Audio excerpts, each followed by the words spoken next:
जी के बाग में अलबेला रघुवर आयो जी।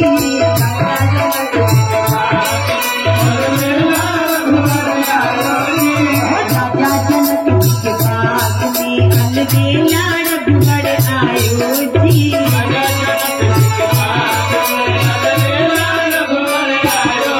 अलबेला रघुवर आयो जी, अलबेला रघुवर आयो जी।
हाथी कमंडल रे कमजोरी,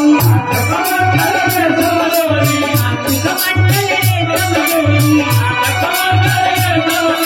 पनिया पीवन आयो जी, पनिया पीवन आयो जी।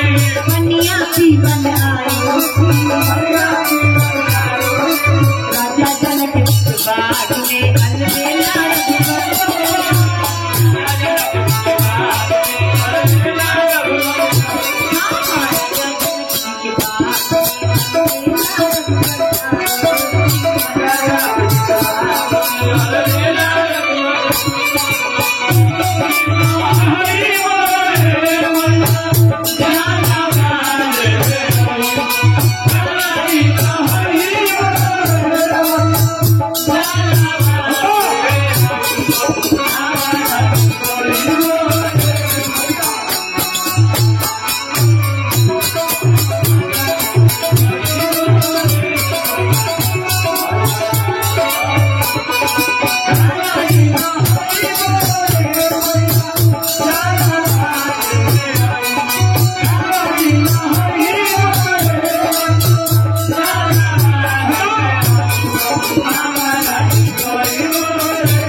सोने के थाल गंगा जल पानी, सोने के थाल गंगा जल पानी,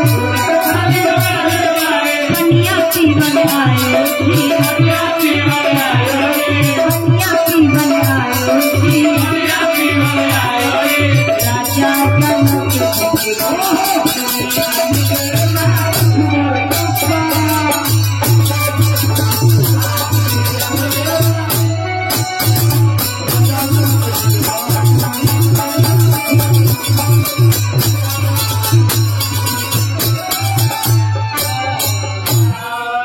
चलिए फिर पूर्व प्रमुख एवं वर्तमान पंचायत समिति सदस्य महादेव जाट घर हाजीपुर गणेश बाबू की तरफ से मंटन मिश्रा जी के माता के भेजे पर 501 रुपया के पुरस्कार आशीर्वाद मिलल को भैया के प्रणाम करब, अभिनंदन।